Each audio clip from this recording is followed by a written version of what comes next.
Hello বন্ধুরা, আমার নতুন ব্লগে সবাইকে ওয়েলকাম। আজকে ঘুরতে যাচ্ছি প্যারিসন্স প্ল্যান্টেশন ওয়ায়ানাডে।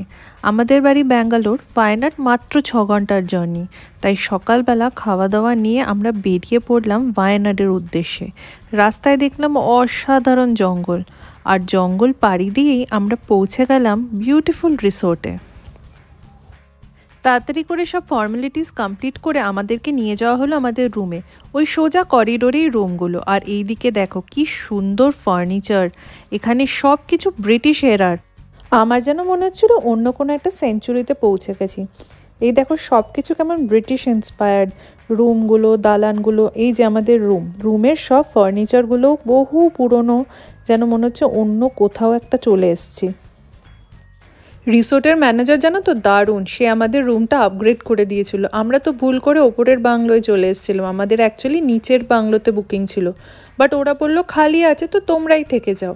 আমরা খুব খুশি হলাম, আমরা তাড়াতাড়ি ওপরে চলে আসলাম। এসে দেখলাম এত সুন্দর রুম, বিশাল বাথরুম, বাইরেও ব্যালকনিটা দেখাবো একটু পরে, ভীষণ সুন্দর।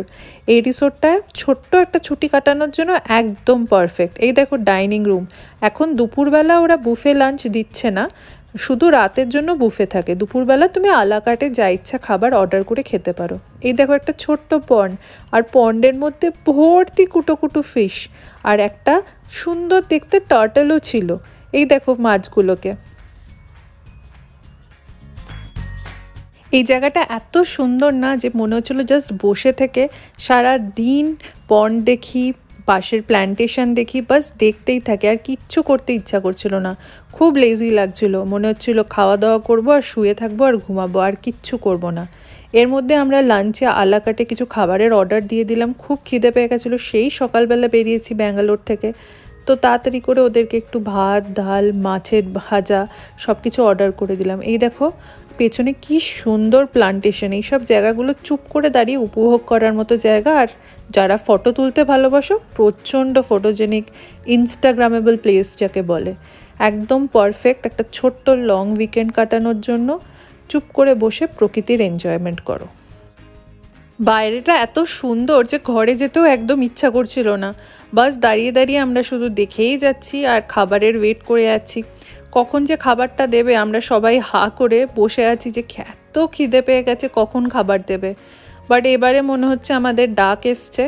যাই আমরা ডাইনিং টেবিলের দিকে, ওই দিকেই খাবার দেওয়া হবে। বাইরে বসবো না, ভেতরে বসাই ভালো। বাইরে আবার মাছি টাছি যদি চলে আসে, থাক ভেতরে। আর একটু গরমও ছিল, গরমের জন্য বেশি ভালো ভেতরে বসে আরামসে খাওয়া দাওয়া করা। এই যে খাওয়া দাওয়া এসে গেছে, বেশি কিছু নয়, ভাত, ডাল, মাছ ভাজা। বাট মাছ ভাজাটা অসাধারণ ছিল। কেরালাতে এসে সবার সবসময় মাছ খাওয়া উচিত। ওরা এত সুন্দরভাবে মাছগুলোকে ফ্রাই করে উইথ অ্যামেজিং স্পাইসেস, অ্যান্ড খুবই ভালো লাগে। এই যে আমরা এবার শুয়ে রেস্ট করছি। খাওয়া দাওয়া দারুণ হয়েছে। এবার ভাবছি খাওয়া দাওয়া হয়ে গেলে একটু আশেপাশে হেঁটে আসি। সামনে এত সুন্দর প্ল্যান্টেশন, মনটা শুধু ওই দিকেই হচ্ছে। তাই ভাবছি আস্তে আস্তে ওই দিকেই যাই। একটু খাওয়া দাওয়ার পর হাঁটলেও ভালো লাগবে। এই আমরা বেরিয়ে পড়ছি, টুকটুক করে হেঁটে যাচ্ছি প্ল্যান্টেশনের দিকে। এটা ঠিক রিসোর্টের বাইরের জায়গা। একটা সুন্দর রাস্তা আছে যেটা দিয়ে প্ল্যান্টেশনে টুক করে নেমে যাওয়া যায়। গৌরব আমাদের সাথে এলো না, ও বললো একটু ঘুমিয়ে রেস্ট নেবে। আসলে অনেকটা রাস্তা একা একা চালিয়েছে তো, তাই জন্য আমরাও বললাম ঠিক আছে তুই ঘুমা, আমরা তার থেকে একটু ঘুরে আসি। প্লান্টেশনের মধ্যে আবার এদিক ওদিক অনেক রকমের গাছপালা আছে, ছোট ছোট স্পাইসেস। আমি তো তেমন চিনি না, বাট বাবা মা দেখছি খুঁজে খুঁজে বার করছে আর দেখছে যে এটা কি, ওটা কি, সেটা কি। তো সবার জন্যই বেশ একটা এনগেজিং অ্যাক্টিভিটি হয়ে গেছে। এবার একদম প্ল্যান্টেশনের ভেতরেই ঢুকে পড়লাম। ভেতরটা এত সুন্দর, আর কি সুন্দর হাওয়া দিচ্ছে, আর কি ভালো লাগছে। এত গ্রিন, আর বড় বড় গাছ, সামনে পাহাড়, আর শুধু প্ল্যান্টেশন। এই জায়গাটা যেন মনে হচ্ছে ব্যাস থেকে যাই, এখানেই একটা চেয়ার পেতে সারা দিন রাত বসে থাকি। বাবা এখানে কফি নয় বাট গোলমরিচ ট্রাই করছে। গোলমরিচগুলো ছোট ছোট হয়ে আছে গাছে ভর্তি ভর্তি। তো আমরা সবাই একটু ট্রাই করলাম, একদম রিয়েল গোলমরিচ গাছের একদম থেকে পেরে। এটাও একটা দারুণ এক্সপিরিয়েন্স। এই জিনিসটা আমি আগে আসামেও করেছি, বাট এখানের প্লান্টেশনটা কেন জানি আমার অনেক বেটার মনে হয়। যাই হোক, চলো এবারে কথা বলি রিসোর্টের প্রাইসের ব্যাপারে। আমরা পে করেছিলাম 10,000 rupees per room per night, but আমাদের বাংলোটা ছিল নিচের বাংলো, ওরা নিজেরাই আমাদের আপগ্রেড করে ওপরের বাংলোতে দিয়েছে। ওপরের বাংলোটা around 15,000 per room per night, but এই প্রাইসের সাথে ইনক্লুডেড থাকে ব্রেকফাস্ট আর ডিনার। ডিনারটা বুফে, ব্রেকফাস্টও বুফেই ছিল। তো সব মিলিয়ে দুজনের পার নাইট 10,000 টাকা খরচা পড়বে। আচ্ছা, কেন ডিনার এখানে নেব সেটার বেসিক রিজন হচ্ছে এই জায়গাটা প্রচণ্ড সেক্লুডেড। তো এখানে তুমি চাইলেও আশেপাশে গিয়ে কোনো রেস্টুরেন্ট পাবে না, তাই জন্য বেটার হচ্ছে ওদের থেকেই একবারে হাফ বোর্ড নিয়ে নেওয়া। তাহলে তোমার খাওয়া দাওয়ার কোনো চিন্তা নেই। রাত্রিবেলা কোথায় যাবে তুমি অত রাতে, আর সত্যি এখানে কিছু নেই। যারা আমার মতো পুল লাভার বা জল ভীষণ ভালোবাসো তাদের জন্য তো পারফেক্ট প্লেস। তুমি এসে বিকালবেলা একটা দারুণ সুইমিং করতে পারো, পাশে দারুণ ভিউজ, প্লান্টেশনও দেখা যাবে, চারিদিকে ভীষণ গ্রিন, আর তার মধ্যে তুমি যতক্ষণ ইচ্ছা সুইম করো। যদিও আমরা গেছিলাম অক্টোবরে, হালকা হালকা ঠান্ডা লাগছিলো আমার, কিন্তু ঠিক ছিল, মানে যতক্ষণ জলের ভেতরে ছিলাম বেশ এনজয়ই করেছি। সন্ধ্যে থেকে শুরু হলো দারুণ বৃষ্টি, আর বৃষ্টিতে আরও মজাটা যেন বেড়ে গেল। ঝমঝমে বৃষ্টি হচ্ছে, ব্যাঙের ঝিঝি পোকার আওয়াজে আমাদের তো দারুণ মজা লাগছে, মনে হচ্ছে একটা অন্য পৃথিবীতে এসে আমরা বসে আছি। চুপ করে বসে বসে এই বৃষ্টিটা দেখতে দেখতে সন্ধ্যে থেকে রাত হয়ে গেল, আর খাবারের সময়ও হয়ে গেল। এবার আমাদের যেতে হবে বুফে ডিনার করতে, তাই টুকটুক করে আমরা আমব্রেলা নিয়ে চলে গেলাম ডাইনিং হলের দিকে।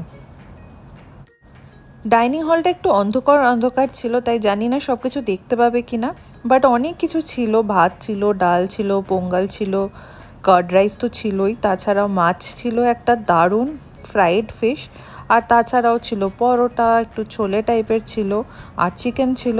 মোটামুটি ডিনারটা বেশ ভালোই ছিল। ডেজার্টে ওরা বেশ পায়েস টায়েসও দিয়েছিল। আমাদের তো বেশ মজা হলো, খাওয়াটা খুব ভালো, আর তার সাথে এত সুন্দর বৃষ্টির এনভায়রনমেন্ট ক্রিয়েট হয়ে গেছিলো যে খুব ভালো লাগছিলো। সব থেকে ভালো ছিল হচ্ছে মাছ ভাজাটা। মাছ ভাজাটা অ্যাজ ইউজুয়াল কেরালাতে সবসময় নাম্বার 1। তো যে কেউ কেরালায় আসছো মনে করো মাছ খেতে একদম মিস করো না। যাই হোক, রাত হয়ে গেল, এখনও আমরা বসে বসে বৃষ্টি দেখছি, এনজয় করছি। এরকম দেখতে দেখতে আমরা সবাই ঘুমিয়ে পড়লাম, আর দিনটা দারুণ কাটলো বলে সবার মনে বিশাল খুশি। আমরা যেহেতু একদিনের জন্য এসেছিলাম, আজকে আমাদের ফেরার পালা, তাই সকালবেলা উঠে ব্রেকফাস্ট খেয়ে আমরা আশেপাশে ঘুরতে লাগলাম। কিন্তু বাড়িতে ফিরতে একটুও মন চাইছে না, মন বলছে এখানেই থেকে যাই, আর একটা রাত থেকে যাই। আর এই রিসোর্টের ম্যানেজার যিনি ছিলেন তিনি এত ভালো, তিনি আমাদেরকে বলছিলেন যে আপনারা আর এক রাত থেকে যান, আজকেও বাংলোটা খালি আছে, তো আপনারা আর এক দিনের বুকিং করে নিন আর থেকে যান। কিন্তু যেতে তো হবেই, অফিস আছে, তাই ফিরতেই হবে। আমরা তাই যতক্ষণ পারছি শুধু চোখ ভরে চারিদিকে দৃশ্য এনজয় করে যাচ্ছি। যেদিকে পারছি শুধু প্লান্টেশন দেখছি, আর প্রচুর পজিটিভ এনার্জি নিচ্ছি, যাতে এই এনার্জি নিয়ে বাড়িতে ফিরে গিয়ে আবার অফিসের কাজ করা যায়। ও তোমাদেরকে দেখাই, এখানে একটা খুব সুন্দর পুরনো পিয়ানোও ছিল। আর হয়ে গেল বেড়ানো, এই আমাদের ফেরার পালা। এবার আমরা বাড়ি ফিরে যাচ্ছি। মনে নিয়েছি অনেক অনেক ভালো ভালো মেমোরিজ, আর ফেরার পথে মেমোরিজের সাথে একটু ভাবলাম কিছু জিনিসও কেনাকাটা করা যায়। কেরালায় আসলে জানোই তো সবাই স্পাইসেস কেনে, তাই আমরাও টুক করে একটা সামনের দোকানে ঢুকে পড়লাম। আর এই দেখো দোকানের ভেতরে কত কিছু আছে। এখানে ছিল ছোট ছোট বাবুই পাখির বাসাও, তাছাড়াও বাচ্চাদের খেলনার জিনিস, আর প্রচুর ধরনের স্পাইসেস বিভিন্ন রকম সাইজে অ্যাভেলেবেল। যার যেটা চাই ব্যাস তুলে নিতে হবে, আর নিয়ে গিয়ে বাস বিল করলেই হবে। যারা বাড়িতে নিয়ে যেতে চায় বা কাউকে গিফট করতে চায় তাদের জন্য সব রকমের জিনিস এখানে আছে। দোকানটাও ছিল বেশ বড়, আর অনেক অনেক টাইপের গিফট আইটেমস, অনেক অনেক টাইপের উডেন আর্টিকেলস, আর তাছাড়াও আছে হচ্ছে বিভিন্ন টাইপের স্পাইসেস। তো ফাইনালি আমরা অনেক কিছু কেনাকাটা করে কেরালা থেকে ফিরছি বাড়িতে ব্যাঙ্গালোরে। বাট এই ব্লগটা এখানেই শেষ হবে। আমি জানি না তোমাদের কেমন লাগলো এই ব্লগটা। আমি ফার্স্ট টাইম বাংলাতে ব্লগ করছি। ভালো লাগলে আমাকে একটা লাইক আর সাবস্ক্রাইব করো আমার চ্যানেলে। আমার নাম সৌমি, আর আরও নিয়ে আসবো বিভিন্ন রকমের ছোট বড় মাঝারি বেড়ানোর গল্প খুব তাড়াতাড়ি।